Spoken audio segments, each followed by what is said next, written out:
We are rolling. We are rolling. Honestly, that's going to be where we start, right there, baby. What is up? Welcome back to to whatever you want it to be. Welcome back. That's right. I am one of you boys, Snoof, a.k.a. Herniator, a.k.a. that man's man, because he's my man too. That is Treads in the Hat. Treads in the Hat. Dude, I called you the man in the hat last week. Man in the Hat, no relation to Man in the Yellow Hat. Right. But we occupy the same sphere, so. Yeah, but I mean, sorry, Man in the Yellow Hat, is that really, first off, he never had a name? Like, that is his official name, Man in the Yellow Hat? I believe so. I believe he's rolling with Man in the Yellow Hat. Surname, Hat, Man in the Yellow, first name. You just reminded me.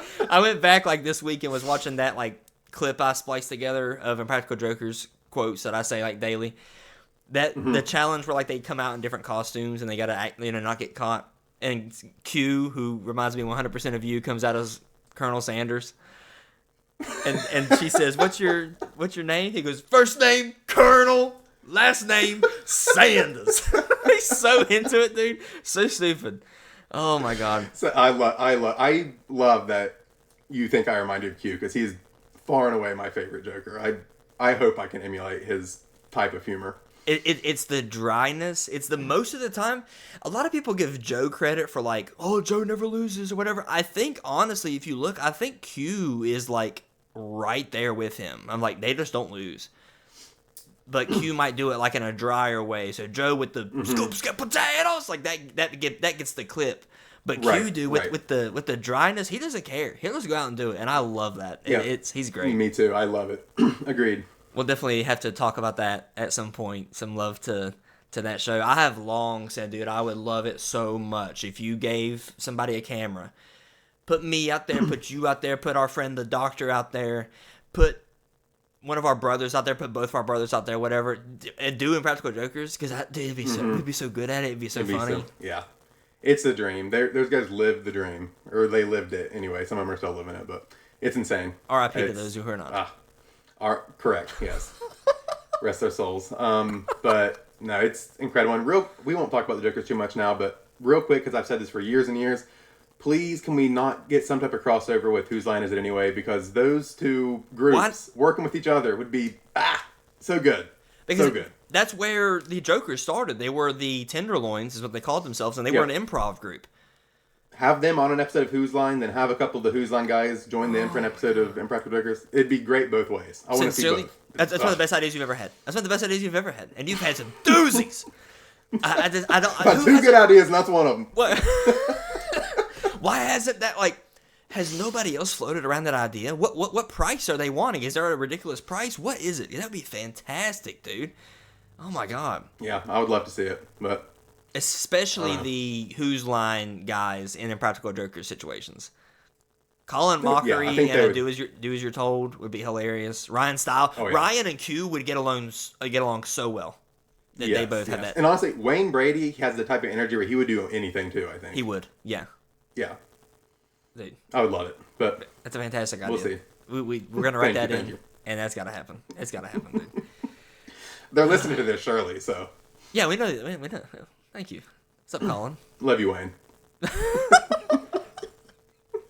That's another thing about that show, dude. Like, I know they had, like, the fourth character would kind of, like, switch in and out. But the core three, Wayne, Ryan, and Colin, oh, my God. I love every single one of them. It's like the Jokers. There's not one I dislike at all. At all. Absolutely. Honestly, that was a great intro bit. That's better than what I was going to talk about, so I don't know what to do now. I was like, I got something. We started here, and now we're going to come down a little bit. Yeah. But I'll just tell you, because like, it was the story I have. It was just more awkward than anything, and I'd like to know. I asked my wife when I told her the story, like, what would you have done in this situation? Yesterday, I was at one of our favorite places, the eye doctor. Dude, first off, have you been since they changed it from the puff of air to like the knife that touches your eyeball? No, I'm not. It looks like a literal pair of pliers. And it's got, like, points on either end. No. I think I would literally walk back out. Oh, forgot I had an appointment. See ya. Yeah, the woman who was doing it... This is your appointment. That's... The woman that was doing it, she was like, I like this so much better. I was like, I cannot see how. I didn't like. I hate the air. Yeah, Right. I don't like the air either. Right. Oh, that sounds terrible. Yeah. So The they eye bring doctor it. just. Oh. They bring it as close as possible. They ask you to sit in the chair, and they bring it as close as possible to your eyeball. And then I don't know if it injects like a drop, like an eye drop, or if it actually touches my eyeball. Something touches my eyeball in this process, and they goes beep, beep, beep, and it reads the eye pressure to them. It's terrible, dude. That's terrifying. I don't think I can do it. That's the second time. It's an uncomfortable experience as is. I don't think I can make it worse. Ugh. It's the second time I've had that done. The first time, like my last appointment I went, I promise you, I can't remember which eye it was, I promise you it took 7 tries because I kept blinking. I was like, this is terrible. I'm like, do you have the machine? Do you have the air machine? Can I use it? I don't think I could. I'm going to have to like call my eye doctor before I go back. I'm supposed to go back soon. I'm going to have to be like, can we get, like, I just want to confirm that you will hit me with the air. Do you have the air or the eye pliers? Which is it?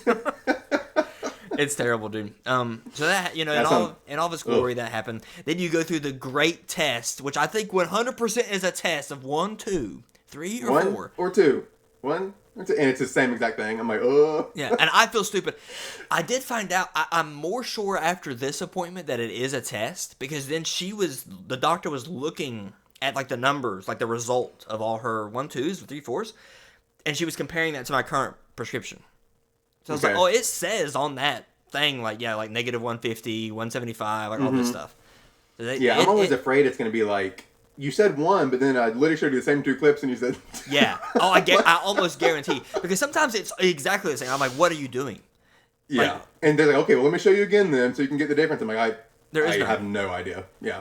And then sometimes they're showing me ones, and it's like 1, and 1's like okay. 2 is like terrible. I couldn't tell you the color on the screen if it were color based. I'm like, what are we doing? How you give me this bad of an option? Or like sometimes 1 will be like crystal clear, but it looks a little smaller. But then 1, like I can maybe read a little bit better, but it's a little blurry. Yeah. Yeah. It's like. What do? I always pick smaller and clearer, but I'm like, is this better? Yeah. Like. I think I do too. Yeah. Dude. I don't know. So the first thing that happened was, we're in the middle of that process, and you know how you do. You do the things, you finally settle on some combination, and they say, okay, read these letters. I'm reading them, and it took me like, I would literally go, CFBLE. I'd be like that fast, because it was kind of hard to see. She was like, okay. And she switched to the other eye. And the other eye, it started with an F or a P. I was like, you buttholes, starting with an F or a P. Absolute whatever. She's like, right on our clipboard, does not know his numbers. Dude, no, okay, hang on. It came on there. I read the thing. The second one I read about the same speed. She goes, do you have dry eyes? I said, I guess I would say overall, and they're kind of dry. That's honest to God. The reason I went to that appointment was because like last week I put in contacts, brand new contacts, and later that day they felt like they were like a month old. They felt so dry. I was like, this sucks. I got to get my eyes like that. Whatever. I was like, yeah, my eyes are a little dry. She goes, okay, because you really should be reading those off faster. She literally said, do you know your letters? And she said it like deadpan. She's like, do you know your letters? I was like, yeah. Well, I guess I got dry eyes. Were you homeschooled? Yeah. So whatever, like a little awkward, like the fact that she didn't like giggle or smile after that. I was like, I know you're joking, but it was like, okay, like whatever. So then, I can't remember at what point this happened. Why there was like small talk happening. Oh, I went and put in new contacts, so she's let me sit there for a minute and they adjust and stuff. And she says, she finds out that me and my wife are pregnant again, and we're doing December. She goes, oh, December baby. She goes, my husband's a December baby. He's a terrible person. Straight face. Love that. I promise she's not joking with this one. I promise she's not. What do you do? What do you do when the person, man, my husband's a terrible person. I'm like, okay. Am I supposed to say, like, tell me about it, sis? Like, am I supposed to ask for the tea? Yeah, like, can you go stab my eyes again? Yeah. This is awkward. So then I'm like, okay. And then she says, yeah, for Christmas a couple years ago, his birthday's in December and Christmas, so I do his birthday and Christmas at the same time. She goes, one year I got him a phone charger. Dead serious, not funny. She's not being funny. It's not funny. I'm just like, she was like, yeah, he was mad at me for a couple years after that. It was one of the Maybe most. She's the less than ideal person there. I don't know. I didn't know what to say. Normally, like, if you're checking out somebody at Kroger and they say, man, I got cancer, I don't got long to live, you can be like, oh, man, that sucks. Like, I'm sorry. You could say something. I don't know what to say. Up, please. Yeah. I don't know what to say whenever you say my husband is a terrible person in all seriousness. And then whenever you kind of admit to also being a terrible person for apparently getting your husband a phone charger. You're a doctor. You're getting your husband a phone charger? I didn't know what to do, dude. It was probably the most awkward situation of recent memory. I just sat there. I was like, please get me out of there. Please. Mm-hmm. Any like, man, I probably would have said this. Did any jokes come to your head? None came to mind. I honestly, that sounds the epitome of awkward, honestly. I do not know what I would have done in that situation. The only moment which I tweeted and I was pretty proud of is... that was good. It was good. Fully embracing my dad joke era. As you should. I got my retina scanned, and she showed me the pictures of my eyeballs or whatever. And she goes, you got healthy eyeballs. I said, thanks, screw it myself. So good. On the spot, making that up. Beautiful. Yeah. I thought it was good. I was like, I'm sure she's heard that 400 times, but to me it was funny. And that's what matters. Yeah, it sounds like I want to know if she was trying to be funny and she just has like the most like April Ludgate like dry delivery ever. I don't know. Maybe. But I don't know. She sounds weird. I would have been uncomfortable. Yeah, it was very uncomfortable. I called my wife like immediately after I got in the car because apparently she saw her like a month ago whenever she went. I was like, was she weird to you? She was like, no. I was like, okay, I don't know. Maybe she just found like maybe she just found out her husband's like cheating on her, and that's why she's like mad. Maybe. My husband's a terrible person. She's about to unload on some random patient in the chair. She's like holding the pliers for her eyeballs, like, can I come back next week? You go crazy. Can I go back? Stupid. Is your associate here? So yeah, first off, I do pray for you if you go and it's the eyeball pliers, as I've coined them. I don't think I can do that. It's terrible. It's absolutely terrible. No, don't blink. I'm like, I know I'm not supposed to blink. I've been wearing contacts for 10 years. I still are finicky with them. I'm gonna blink when you approach my eyeball with a set of pliers. I'm going to blink. It's terrible. I have no organic segue into this subject. Do you? I don't, honestly, other than it's not yet October as we record this, but it shall be October by the time this comes out. Mm-hmm.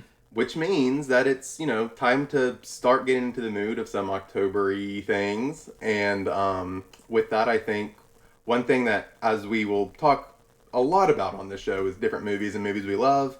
So it just kind of makes sense to talk a little bit about some October-y, scary, spoopy movies to kick things off. And I think we'll have a couple different avenues that we talk about this month. We want to have a couple different things. So later on, we kind of plan to do something with some of our favorite like horror icons / characters. But we kind of wanted to stick with maybe like just talking about some of the horror movies that we like the most first today.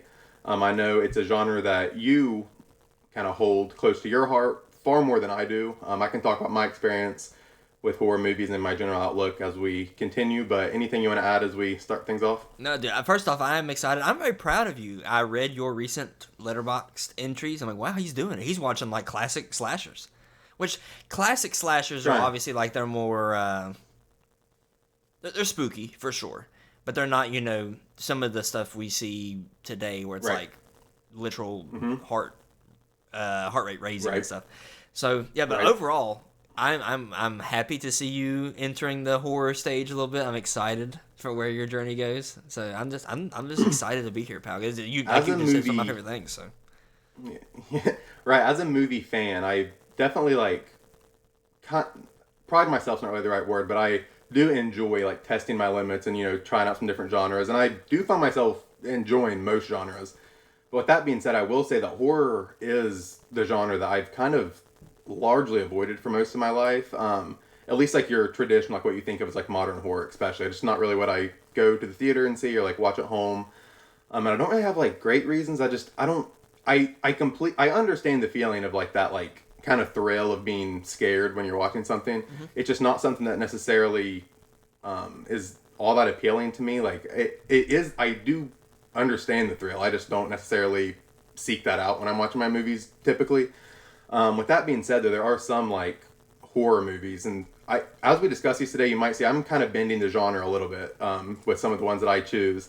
But there are some that I really appreciate, some of the filmmaking and kind of what they're doing. So I think we're going to have some different type of views on the horror movies that we love.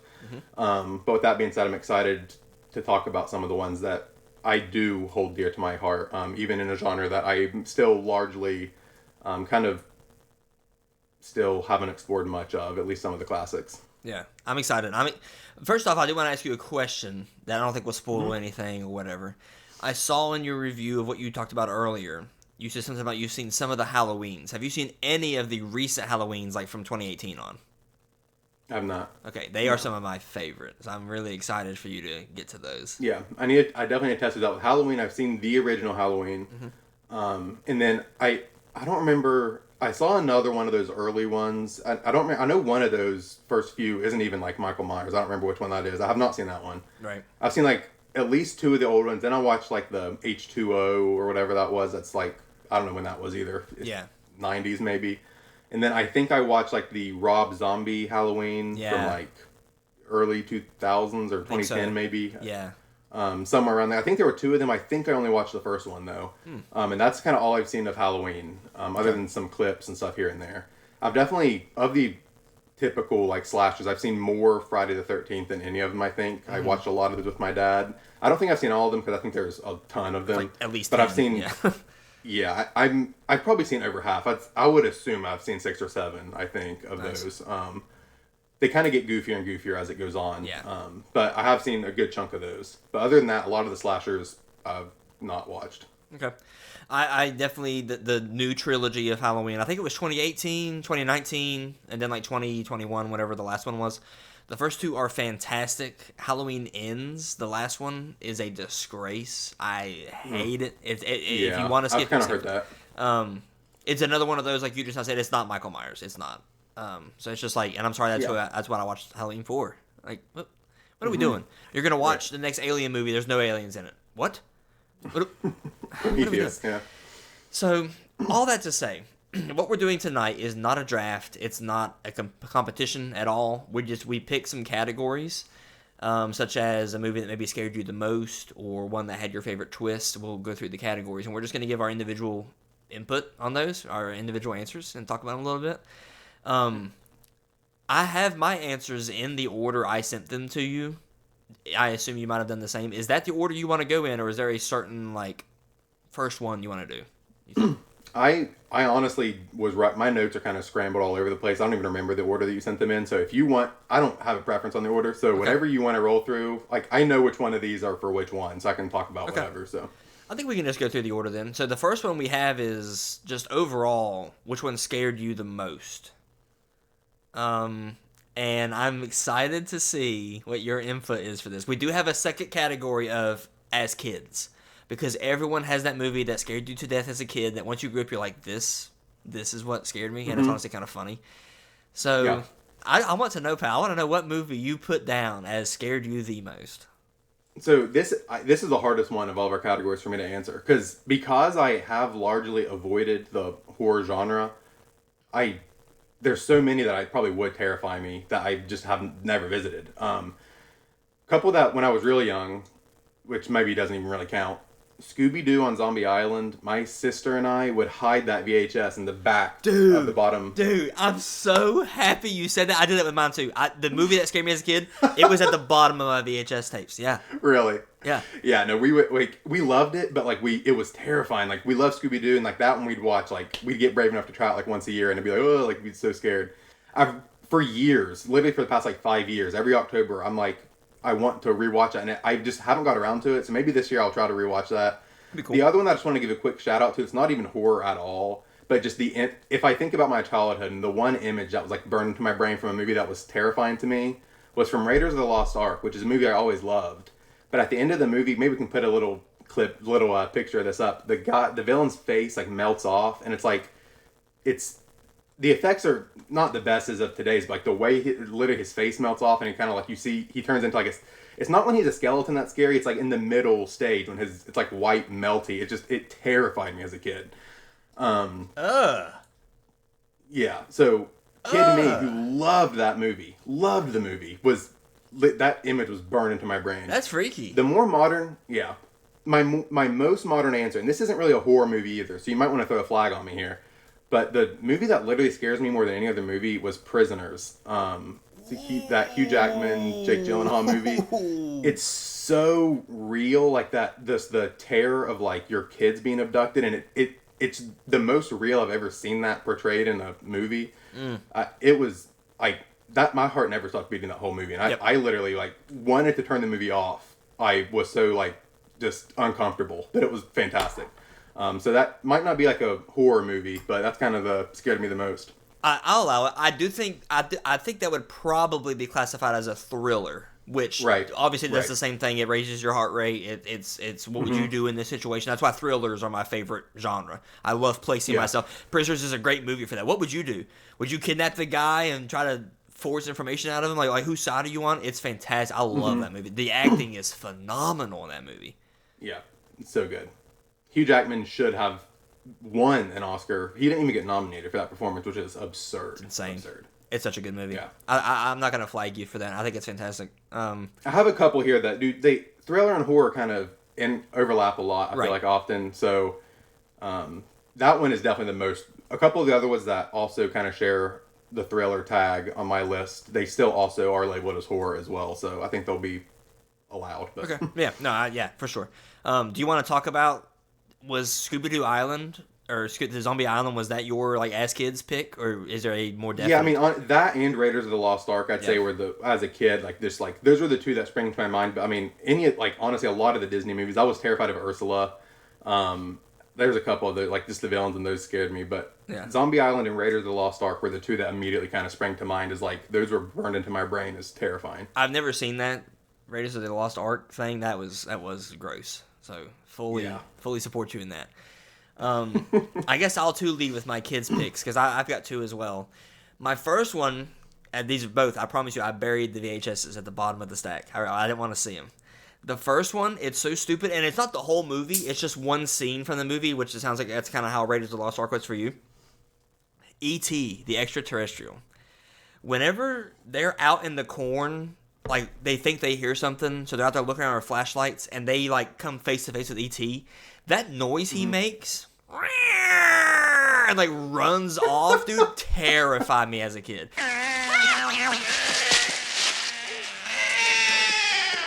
Because I don't know if you remember or not, but what backs up to our house, our childhood home, is just woods. I was like, if I'm ever outside at night and I hear that noise, I'm going to have a heart attack. I'm going to die. You don't want to befriend E.T.? No. That noise he makes, dude, terrified me. I hated that noise. Gosh. So that was one. The second one, which is now one of my favorite movies of all time, sincerely, is Gremlins. Gremlins scared me to death because first off, it's puppets, which on one end means that now that you're older, I think in some scenes you can quite literally see the strings moving them. Mm-hmm. But where they're puppets, they're practical. They look so real. Absolutely. They look terrifying, and particularly same thing with E.T. Really, like that practical. Sorry, but no, you're good. I completely agree. Being the practical effects like that, I definitely, as a kid, adds a layer of like, ugh, that's just unsettling. Yeah. Right, because it looks so much more real. In particular in Gremlins, I don't know if you remember this or not, it's when they first start hatching in the house and the mom is home alone and that one's like in the kitchen and it's just like eating her stuff or whatever, and it turns to look at her and she does the classic, like she darts away the second it looks, and then but she's in that moment, what do I do? Do I kill this thing? Is it going to kill me? It was terrifying. I was like, if I walk into my kitchen one day and there's a gremlin on the counter, so I was terrified, dude. What do we do? Yeah. Those are good picks. Honestly, E.T. I've been saying for years I want to rewatch that too, actually. I don't really remember being necessarily scared of it. Gremlins, I think, would have scared me if I didn't really watch it super young, or I think I probably would have had a very similar experience. I just hated, like, the literal last line of Gremlins is like the narrator saying, like, the next time you hear a thump in your cabinet, or it was like, there might be a gremlin in your house. I was like, nope. Yeah, no thanks. Sincerely, I'm going to give a little bit of love to Gremlins, dude. The soundtrack of Gremlins, I don't know, I can't remember, I tweeted about it not too long ago. I can't remember off the top of my head who composed it. Such a great blend of horror, Halloween, but it's also take place on Christmas, so there's Christmas themes. Mm-hmm. There's a love story. It is great. It's such a great. It's a fantastic movie. I sincerely love it to death. So it's so funny to me that it terrified me as a kid. My pick for most scary is actually. I don't think this is this is the most scary movie of all time. I'm not saying this is accurate, but this movie was voted as the most scary movie of all time. Was Sinister. Came out in 2012, I think. They did some study, and they had people hooked up to heart monitors, and they watched 100 hours of scary movies, and their heart rates were overall the highest watching Sinister. That's how they determined what was scariest. The scariest thing about Sinister, dude, is that it's what terrifies me most. I'm not so scared of a hoofed demon running across my roof at night. I'm not. I'm more scared of somebody breaking into my house and slitting my throat. That scares me a lot more, and that's what Sinister is. Everything that happens in Sinister can happen to you tonight, and that's terrifying to me. It's rooted in a demon story, so towards the end you're that particular aspect falls off. But yeah, Sinister by far, it's just insane. Yeah, that's one of those movies, as I was mentioning earlier, that the modern horror movies I just avoided. I never went to see that. I had no, I knew I wasn't going to see it. I remember you telling me about that movie in high school when you watched it, and I still literally remember that you told the things you told me about the videotapes that the girl found or whatever, that these different families had been killed and stuff. I literally still remember a couple of those. And that was over a decade ago that you told me about that. Right. So yeah, I didn't even watch it, and I still vividly remember the descriptions of those scenes, which is crazy. So it is crazy. Wow. Overall, it's terrifying. We literally watched it last month. It's great, but it's terrifying. Probably won't be visiting that one, honestly, but we'll see. I'll let you pick the next category. I can list a couple off, and you can tell me which one you want to do. We have favorite twist. We have interesting concept, and with that, we're going to talk about one with a dumb concept. We have supernatural favorite, and then we have realistic. A realistic pick. So is one of those sneak out to you? You want to pick? I'm gonna go with favorite twist. I think, and this is one that I admit, on the scary meter, it's not super super high. You're not watching this and getting terrified. But it's one of literally my favorite movies of all time. And I've talked about it with you before. You have not watched it yet, to my knowledge. It's M. Night Shyamalan's Signs. 2002. It's Mel Gibson, Joaquin Phoenix. It's an alien invasion movie, which something we can do a whole episode on this sometime. Certain ways that you can guarantee I'm going to be interested in a movie. I love a good heist movie. I love a good buddy comedy. Maybe more than anything, I love an alien movie. I love to see the ways different directors and filmmakers go about how aliens can work, whether it's in space, whether it's an invasion, whether it's a battle or a horror movie. I love that. I eat that up. So Signs to me is one of my favorites because it's an invasion. These aliens are coming to Earth, but the whole movie you're just focused on this one family at their house. You're not seeing them attack New York City or something. This is one family living in Pennsylvania. They're secluded out. They have all this land. And there's so many layers to it. Mel Gibson was this priest, and his wife was killed by a drunk driver. And so now him and his two young kids live with his younger brother, Joaquin Phoenix. All live in this house, and you just watch them deal with this alien invasion. And there's just some scenes. There's a scene of Joaquin Phoenix watching the news, and it's kind of this jump scare when you first see the alien. He's sees footage of it in this other country where it landed, and his reaction is so pure and good. But anyway, favorite twist. Shyamalan's known for his twists. Yes. And this one isn't. It's not as the Sixth Sense twist or even Unbreakable have these mind blowing twists.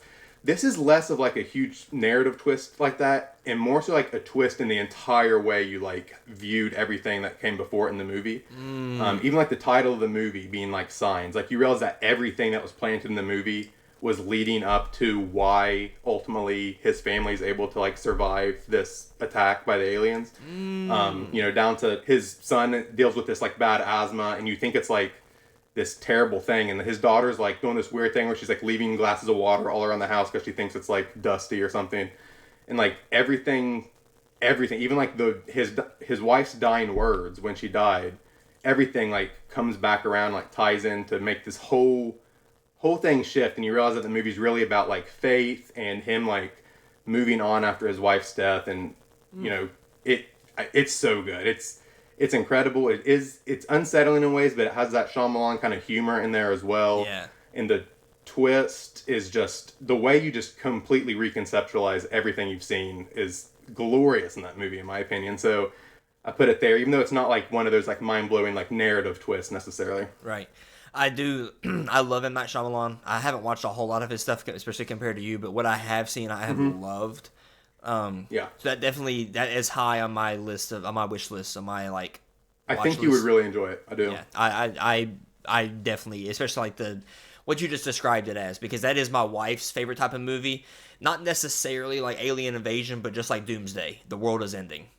Whether that's from natural disasters or a war or an alien invasion or whatever, just a doomsday movie, we love. World War Z is a great example. So, like, yeah, I think I would have no problem talking to her into watching it, and you've talked me into it. So, yeah. Perfect. That sounds good. Awesome. My twist is not...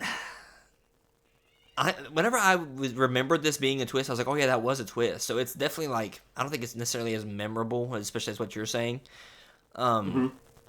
Insidious, which is one of my favorite horror franchises. I don't know I think there's like at least 4 or 5 at this point Insidious movies. The first Insidious, it is what I just said a minute ago. It's more like Hoof Demon running across your roof. So it's not like, in that sense, it doesn't scare me as much. It's got a lot of jump scares. The music's creepy or whatever. It's got a lot of good scenes in it. Very good. It's very scary.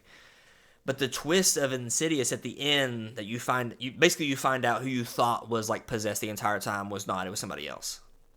And that spurs like the universe of Insidious, the future movies and stuff, because I think they do like a prequel and then they kind of go all over the place. Just so like it's one of those twists where like the moment you think everything's fine, oh, they're doing some wrapping up, and then the credits are gonna roll. Like literally somebody dies. And you're like, what just happened? Like, it 180s you so quick, and it leaves you on a cliffhanger. So the twist ending, I would call it a twist, of Insidious is one of my favorites. And that's cool. Like it kind of opens up a whole universe after that. So I definitely think that counts. I think that's memorable, if nothing else. That's another franchise that I've never visited. I know a few things about it just from things I've seen online, but that's highly regarded too, I think, as a movie. So I don't think you have anyone pushing back against you on that one. Insidious does a lot of things that like I personally haven't seen like a lot of other horror movies do, like a very unique scene. Like one of the things in Insidious is there's like the medium who can talk to ghosts and can see stuff or whatever, and then she has these 2 dorks who are the comedy relief of the movie, and they are hilarious. So like one guy's like an artist and the other guy's like real techie. So like she'll go into a room and she can see stuff on the walls or whatever, and she's whispering to the artist like, this is what I see, you draw it. He draws like the demon up in the corner of the room or whatever. And as that's going on, the techie guy's got like this camera that like with electromagnetic shifts in the room or whatever, it like takes pictures. So it's a very intense scene of her like whispering and she's real frantic and the guy's just like scribbling real fast on a page. Camera's going off every like 2 seconds. It's really intense. It's really good. They do a lot of stuff like that really well, I think. Sounds interesting. Yeah. Sounds interesting. It's spooky. But Spooky. All right, pal. That being said, let's move on. We got 3 categories left. Again, I'll just let you tell me what you want and we'll go from there. All right. I will go with interesting premise, I guess. Is that what... I don't remember what we labeled it Interesting exactly. concept, I think is how we worded it. Interesting concept. Okay, yeah. So I'm just going to this because it kind of leapfrogs off my last one, talking about my love of an alien invasion and kind of a similar thing. This is an older one, so definitely like watching it today, again, it's not necessarily like terrifying imagery, but it's so unsettling. I just watched it this year. It's from 1978. It's called Invasion of the Body Snatchers. In which case these alien like, you don't really know much about them actually, like their backstory, but somehow like their planet is like dying or something, so they have come to Earth in the form of these like spores on plants, and they essentially like when the human is sleeping, they like grow a whole like pod person, like a replica of that person, decompose the real person, and then they're like, so it'd be like, and they're like emotionless. So like it's like people are walking around that look like you or me, but they're the aliens at this point. They're no longer like who you thought they were. So like it's just it's such a cool premise because it's like an interesting thing for an alien invasion. Like you're not seeing like these like actual like alien creatures. They look like regular people. They're just so emotionless. And slowly like the main characters are realizing like the one woman's like boyfriend is like turns into this plot person, and she's like, oh, he's detached now. He's not like talking to me. He just kind of goes about his job. It's all weird. She tries to like follow him a little bit and see what he's up to, and he's like having these like weird like meetings with these random people, and like it's just so unsettling. And I think what's so scary about it is that from the beginning, like it just feels helpless because like what do you do? This like Right. it's like this epidemic where people once you fall asleep, you're basically like these things are coming and like taking over your body's like being Gosh. decomposed. It's it just I've never really felt like more helpless for a whole like there's always like something, oh, we got to get here and then that'll like completely destroy this threat, we got to kill this killer. But man, it's really good and it's fun. Like it's an early role. It's the earliest thing I've ever seen from Jeff Goldblum. He's not the main character, but he's like one of the top 4 or 5. He's one of my just favorite actors, and it's kind of fun to see something from him from that era. And it's just I also just found myself this year really liking the vibe of 70s movies, just like the way they, I don't know, I just kind of like the time period. And it's just kind of so it's a cool setting and a cool like way to watch it. But it's like a famous movie, so I'm not like saying it's not this like deep cut, but I think like for our audience anyway, it's probably something that most people haven't seen. So I would recommend like giving it a shot if it's something you haven't watched too much like 70s horror or anything. I found it really good and it's scary in like a different type of way. So highly recommend. I definitely, I honestly, it's one of those movies that I had heard of, obviously, but I have not watched. Yeah. I couldn't have told you. It's a remake from like a 50s version or something. Really? Okay. See, I didn't even know that. But the premise sounds very like interesting, like the category suggests. Yeah. And I think it's really smart of them, especially it being set in '78. Like, okay, we're not gonna waste we're not gonna spend money on special effects of like actual aliens. We're just gonna say like, oh look, it's a person. Yeah. That's really like smart to do it that way.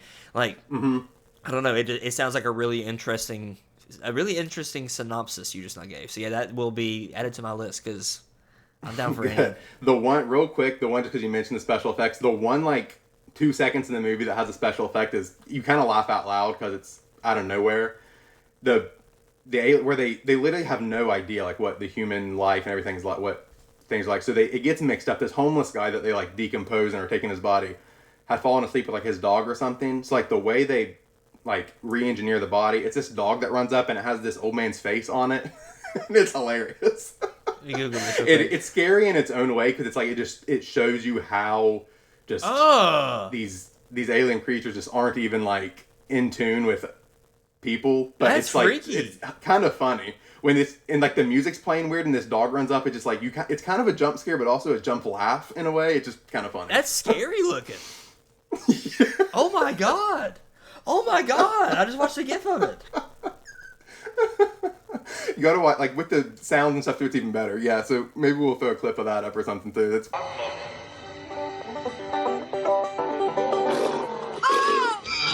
pretty funny. That's scary. I don't like that. That made me uneasy. Yeah, but that's like the only special effect shot I feel like in the whole movie. That's so. funny. Do you want to talk about your dumbest concept, or do you want me to do my interesting? I can real quick do it, I guess. It's funny enough, it's another Jeff Goldblum movie I watched this year. I ended up loving the movie, actually. Or, I don't know unless I loved it. I really liked the movie. It's called The Fly. And essentially this, like, scientist has built this, like, teleportation machine. And he's, like, testing it on himself. And this housefly ends up in the machine with him. So the machine, like, the biology is like trying to mix his biology with the flies, and like so the movie is him like slowly turning into this like grotesque human fly. Nice. Which sounds like that sounds like the worst movie. Like it sounds so stupid. Right. It's good. It's kind of a gross out horror movie. Like it really is kind of disgusting. It's a movie I never would have imagined I would ever have watched if it wasn't for my love of Jeff Goldblum. Kind of pushed it over the edge, and I gave it a shot. I enjoyed the movie, but it's scary and gross and weird, but the premise just sounds so dumb. I haven't even heard of that one. I googled a picture of it, and yeah, it looked exactly like what you're describing. It's gross. Yeah. That'd be one of those like I might watch at some point for laughs, like you just said. Like it's like okay, this is kind of funny. Maybe it'll end up being a good movie. You said you liked it decently well, right? So I liked it good enough, and there's some there's a surprising amount, like there's kind of an emotional arc there that kind of works. Like you kind of end up really pitying this, like I don't know, it kind of works better than you imagine it would. Yeah. But yeah, it's worth a watch, but it doesn't need to be at the top of your list, I would say. Okay. I'll add it on. It's in the backlog. There you go. I'll take the interesting concept first, and I'm gonna talk about recency bias, buddy. It's 1 year later than yours. Very interesting. 1979's Alien. I think Alien. I said it today. I need to watch more. I've only seen 2 of the 5, 6-ish. I don't know how many there are exactly. It depends if you're counting like Alien and Predator, and there's Right. so many offshoots of it. Right. But, I've yeah. only seen 2. I've seen the original Alien, and I've seen Alien Covenant. I said the only reason this is not my favorite franchise of all time is because I've only seen 2 of them. Because it's sci-fi and horror, and I love both of those things so much. I was rewatching Alien today. The fact that what they were doing in 79, we just talked about effects. Dude, the practical effects, oh my God. They were off the charts. The little computers, like, ticking and stuff, and the way they did, like, I don't know how they thought of that stuff in 1979. I don't. It's honestly, I love it. I sit there and I love watching this movie. I love the creativity. Yep. It is so good. I literally saw. Go ahead. Sorry. No, you go ahead. I was just on it's again practical effects. I saw literally like a week ago, like the scene near the beginning when like they're like in their spacesuits, like walking, they find the big like ship. Apparently, there's like children they use on this set to make them look even smaller as compared to like the stuff on the ship. It's like stuff like that's just so cool. Like I feel like you don't see that in movies today because it's like too easy for them to just use CGI. Right. It's like no, let's use kids and put them in spacesuits. That way they look like even tinier in comparison to the set we built. It's right. I love stuff like that. I love it. It's insane. I'm a sucker for practical effects. I really am. Yeah. So, but forget all that because that's obviously just like the filler. I don't know what the word is. Just the concept of this movie, because like you just said before we started recording, it's all original. It's set in the future, and they're examining this planet, and then there's this the face hugger, and it lays the egg, the face hugger is and the thing so escapes good. on the ship. Literally everything, dude. It is so unique. It's great. Oh my God! And like the universe it spurs is fantastic. I'm so happy that we have more movies based on this. Like I just said, I started rewatching Alien today. I haven't gotten a chance to finish it yet, but I'm so excited to finish it. And I just think it's so beautiful. I just think it's a beautiful movie, if that makes any sense. Yeah. That is literally hands down my favorite horror movie of all time. I love Alien. And it's kind of funny, I didn't slot it into necessarily one of these places on the list. Right. But on our categories, but I adore that movie. I literally for years when I tell people like I don't really like horror movies, but if you want to talk about Alien, I'll because I love it that much. And I think for me, I'll definitely talk more about it when we talk about our favorite characters and icons of the horror genre. So I'll save some of the discussion for then. But I love that movie, and Ellen Ripley is legitimately one of my favorite protagonists in a movie ever. Fantastic. I think she's awesome. Sigourney Weaver just knocked it out of the park. In an era when like a female lead for a movie like that was not necessarily the most popular thing. She's great, and she's not like just like a damsel in distress ever. Like she's the smartest person on that ship from the beginning. She's awesome. I love that too. There's so many things. There's so many small things. Like the moment that I can't remember the guy's name at this point, honestly, that gets the face hugger on him. But they brought him back like, hey, he's got something on him. We don't really. She's like, he's not coming on the ship. Like, you know the rules. He's quarantined. He's not coming on the ship. You're going to kill everybody on board. Like, little struggles like that. You're like, whose side am I on or whatever. I love that Ash is kind of like, at any given time, you're like, I don't know if I like Ash. Like, Ash is kind of teased as like the villain, or not a villain, overall, but you know what I mean. Right. So, but an antagonist. Yeah, absolutely. It's great. It's fantastic, dude. So I'm going to counter that with the dumbest concept I've ever seen. The dumbest movie I've ever seen by far. Dumbest movie I've ever seen by far, let alone like the dumbest horror movie. It's called Malignant. It came out a few years ago. It's by the guy who I think did Insidious. Which I just listed as one of my favorite. Yeah, James Wan did Insidious. So he did this movie. I'm like, okay, cool. Like, whatever. I didn't know what it was about. Bro, it is about a teratoma. I don't know if you know what a teratoma is. I didn't until this movie. It's a tumor. First off, a teratoma in itself is kind of gross. You can stop there. Dude, a teratoma... It's Ugh. a tumor. It's already the dumbest concept I've heard. It's a It's about tumor. a tumor? It can have like hair. It can have teeth. It can look like a face. This a tumor can. Like you hear those like stories of like the evil twin on like their head or whatever. That's a teratoma. Ugh. So this woman has a I'd rather watch The teratoma, Fly. and you eventually figure out that she's the one that's been doing all these killings and stuff or whatever. It's nothing like supernatural. Like I don't think she has like superpowers or whatever with this teratoma, but it's one of those things where like the teratoma takes over, bro. She You got literally, Voldemort on her head. when the teratoma takes over, she runs backwards. She does everything backwards. It's on the back of her head. So I'm not exaggerating. I'm not lying. Whenever the teratoma is like killing people, it's like a human running backwards, like stabbing people. It's I was laughing out It loud. literally is Voldemort. I was She's like, got a turban on most of the time. It's so stupid. It was the dumbest thing I've ever seen. Me and my wife both were literally laughing in the theater. I was like, "This is insane." Yeah, that sounds weird. It was one of those movies where me and you both, for years, I've loved this. We have long ranked movies from -10 to 10. Yeah, that's all you, and I love it. So I find myself thinking about that a lot, but that's your creation. I love it. I think if it's a -2, it's bad, but like I kind of found it so bad that I could laugh at it. A -10 was terrible, but I had a great time watching it because it's hilariously bad. Yeah. This was like a -5. It was pretty darn bad. But I laughed at it a little bit. There are movies that are freaking zeros where they're just awful. They're not funny. I can't laugh at them. I can't laugh with them. Boring. Yeah. Yep. But this was the dumbest concept I've ever seen. A person running because then, again she's running backwards. I'm like nobody could just trip her.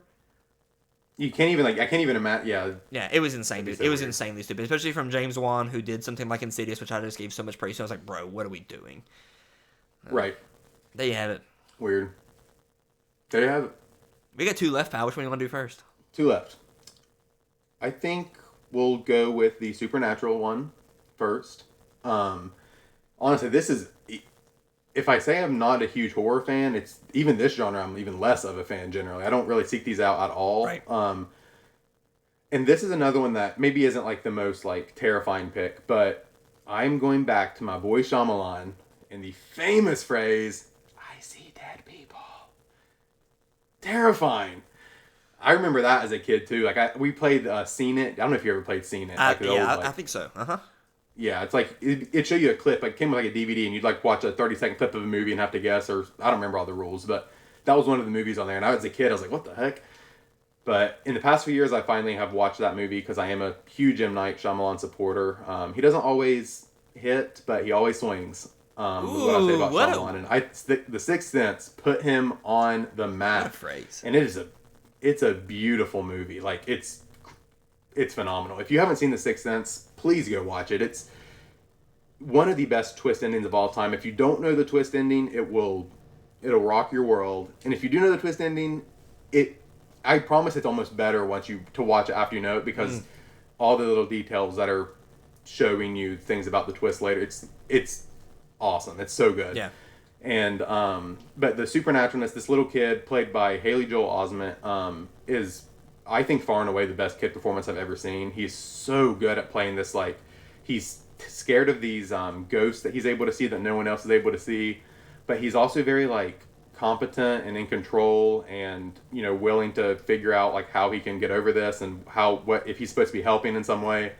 And it is just, there's a few scenes in this movie that are like, the stuff with the ghosts can be kind of scary, but like really it's like these weird scares to me. Like there's a scene where it's kind of a flashback and you're seeing how this little girl ghost that he meets died, and you're watching her mother like poison her food, and it's like not like overtly terrifying, but like that's like the most unsettling, like scary. It's just this weird type of thing. And so for a supernatural category, this is like when I think of like a ghost movie, this is one that I love. This movie, it's not when I'm talking about Shyamalan, there's a few Signs that I mentioned, Unbreakable, and The Village are the 3 that are like my 3 Shyamalan movies that I love, like my 5-star movies.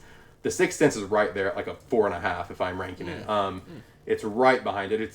It's phenomenal, and if you haven't seen it, watch it, and that's all I'll say. I don't want to spoil the ending too much. I'd say I somehow have not seen this, so I appreciate you not spoiling it, because I do want to watch it, and I fully agree that there's so many movies that it's so great that even once you watch it the first time and you get the twist, so now obviously going into the second time, but it's so fun to watch. Oh my god, they alluded to this the whole time, and I was just They did such a It's good one job. of the best ones for that. This one is one of the best ones to watch it back. Because every scene, you're like watching like how it supports the ending. It's crazy. That sounds fantastic then.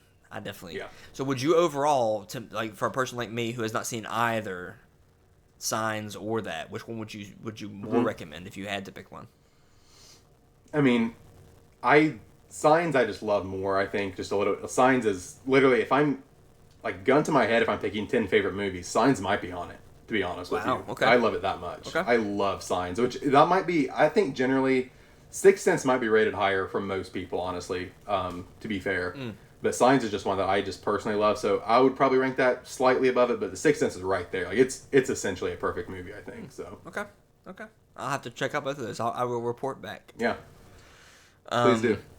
For my supernatural pick, I didn't want to pick a movie twice, but I will say that if I could have and would have, I would have put Insidious again. Okay. I just think again, like what I mentioned earlier, the world they built with Insidious. It's a thing in Insidious that the medium helps people like enter the like demon world and like help rescue someone if they're trapped there or whatever. And that's a whole unique concept, and I really like that. Right. Insidious would be my pick, but I don't want to pick a movie twice. So what I gave it with my second pick, which is Annabelle. The Annabelle movies, which are set in the Conjuring universe, which is a fantastic universe. They've got so many great entries. What every Annabelle movie does so well is what exactly you think is going to happen does not happen. They're on an elevator and the elevator doors the elevator's stuck and it keeps on opening, and every time the door's open you expect something to be there and jump out, and nothing ever does. But every single time, like, this is the time, and the third time it opens, still nothing's there, and you're like, oh my gosh. But then the next scene they get you is something you didn't see coming. They are so that suspense good. is They're so good for that, dude. Like, and I do think, like, overall, I guess it's more jump scares than anything, which jump scares are like almost lazy. They're cheap. Yeah. They're kind of cheap, but yeah. They can be lazy. But I think Annabelle does it well, where it's not so lazy because you just built up my heart rate because I thought I was going to get jump scared. And then the moment I relax, you get me. Like, I think that, so that you put some work into it. So the Annabelle movies in the Conjuring universe is probably my favorite genre, or not genre, my favorite, like, saga. Franchise. Yeah, franchise within the Conjuring universe. They also have The Nun, which is great. They have I think that's all in the same universe. Yeah, and that's what's fun is, like, you'll see like characters or things like from The Nun is in an Annabelle movie, but then like it's its own movies or whatever. So like the Conjuring universe is very good for that, for building this whole world and how things connect or whatever. And dude, one thing that is because Annabelle is based off a true story, which I don't know how many of these we just now listed are, but probably not many. That's almost my favorite, is when a horror movie starts off with like based on true events. Based on true events. Yeah, like this is where at the end of Annabelle they show like the real Annabelle doll. The real Annabelle doll is locked up, gets blessed by a priest like twice a week, bro. It's insane. It's scary. So like I just think Annabelle is my pick for supernatural. Like, I ain't touching it. I ain't getting near that. That sounds your list sounds scarier than mine. Also, which is no surprise. I love it. Honestly, I love your list. I need to check out some picks from it, but I love your list so far. Good deal. We still have one more. I think we still have one more. So, and that is, what do we label this one exactly? I think we said realistic. Realistic. Okay, yeah, right. So I went into this week, the first movie I was going to talk about here, and I'm just going to give it a quick shout out. It's not my pick. Was Misery. Have you seen that movie? I don't think so. Okay, so it's based on a Stephen King book. It's Kathy Bates.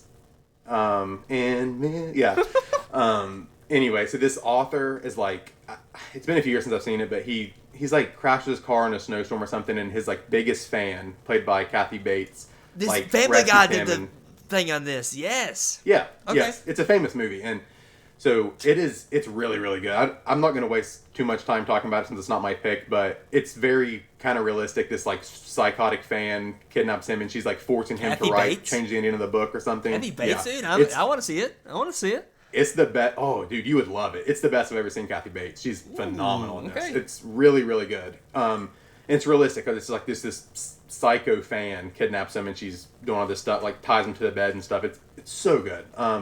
Anyway, though, this week and you saw me what I was logging I'm so on excited. Letterboxd. And of some of this discussion I want to punt to our discussion because I think we might bring it up when we're talking about characters later, and Okay. I think we'll have a little bit of a disagreement maybe there, which might be fun for that discussion. But right now I just want to talk about the movie. Okay. I watched it to prepare for that other discussion about the characters, but I didn't expect myself to love the movie as much as I did. And that is Scream, 1996. Shout out to our birth year.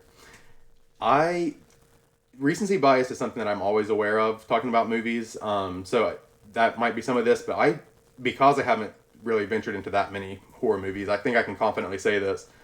Outside of like Alien, which is just like one of my all-time favorite movies, period, I think Scream might be my new favorite horror movie ever. Nice. I loved that movie. I loved it. It is such a unique tone So for a unsettling. horror movie that I've never seen. The opening scene is unsettling. It is. I was going to talk about the opening scene. It might be like the top 3 favorite opening scenes, period, so of any good. movie for me. And that's the only scene I had ever seen before. To be fair, I watched a YouTube clip of it like years ago. It was on Twitter, like circulating. It was like, this is a great scene. So I did watch it, and I was like, that's really good. Mm-hmm. And I don't know why. I guess just because I don't really check out horror movies that often. In the back of my brain, I was always like, I should check out Scream because that was really good. I just never got around to it until this week. And that scene though is phenomenal.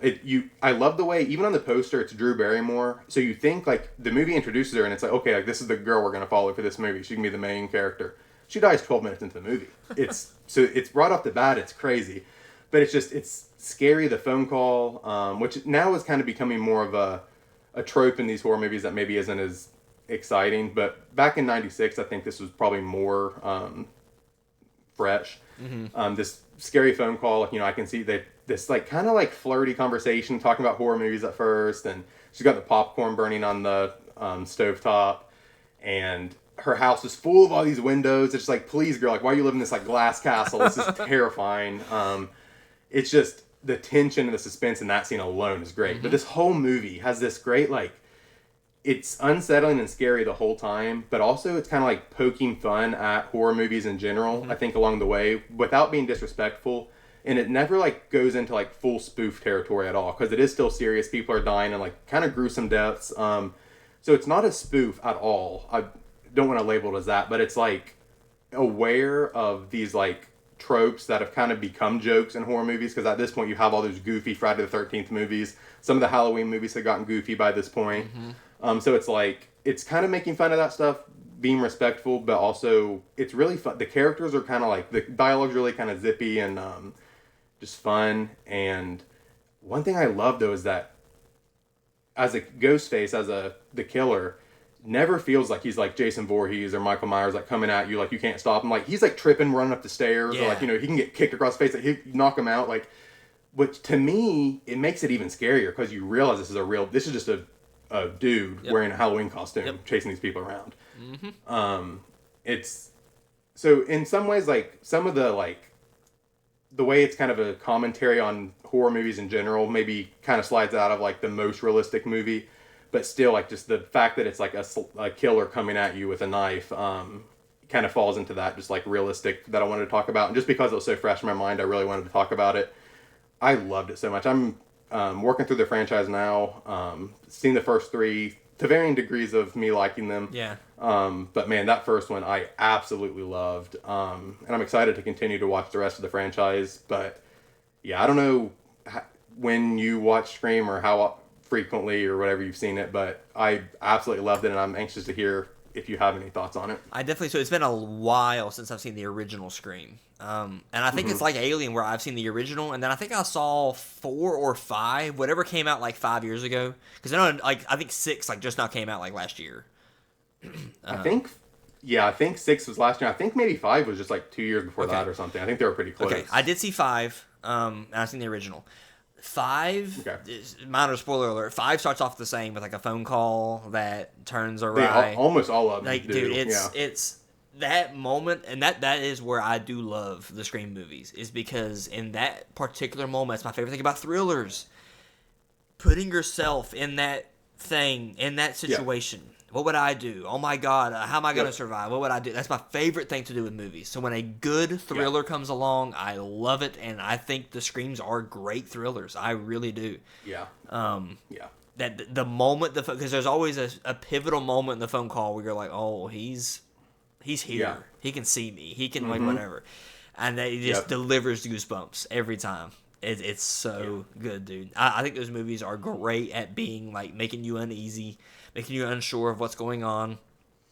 I think it's They're good mysteries. Like it just it's kind of a fun twist in that one as well. Like who's the killer? You're trying to figure out who the killer actually is and stuff. Yeah. So yeah, I really loved it. I did not expect myself to love it at all, and I didn't expect to talk about it during this discussion as a movie. I thought I might, if anything, maybe bring it up as a discussion during the characters conversation. Right. But I'm sure we will. oh man, yeah, but I loved it so much as a movie, so I wanted to find a way to put it on this list. I love that. I love that you loved it. I'm excited to see you watch more. Honestly, already at this point, you've watched more than I have as far as number of movies. So I'm excited to see what you think about some of the newer ones, and then I need to go back and watch some of the rest of the franchise as well. The sequel is a fun.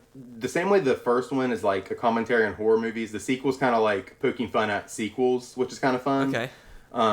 So it's not quite as successful in everything as the first one, but I think it's still like a really solid sequel. Okay. It doesn't do anything like terrible. Makes sense. So it's pretty good. Yeah. Yeah. Okay. I definitely, this is really random and interject.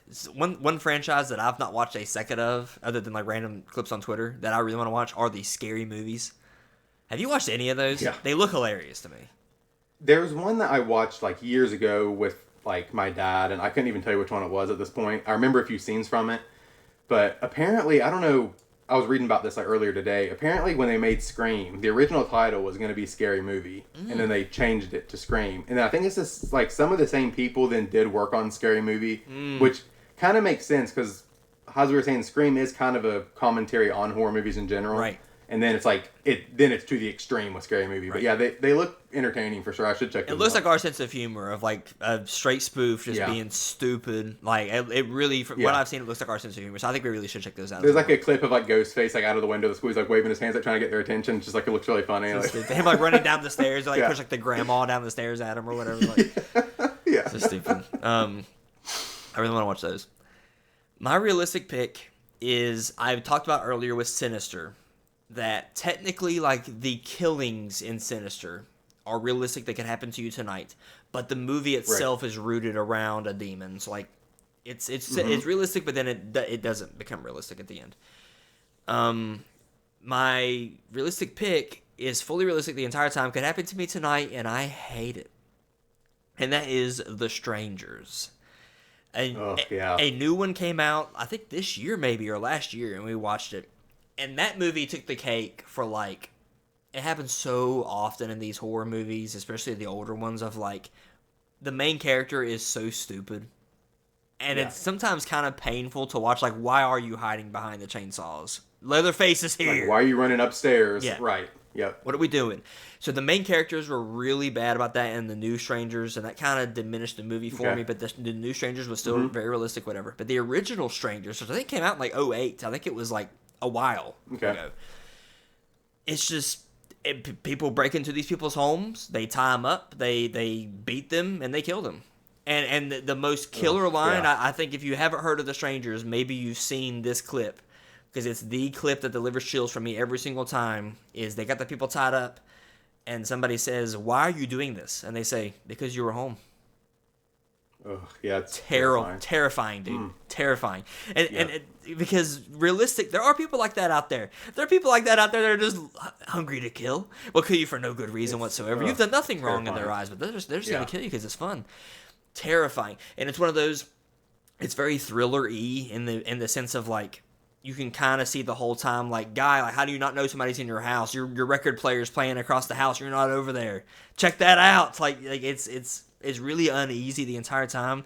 But that because you were home line is, I make sure my doors and windows are locked every night, pal. Yeah, dude.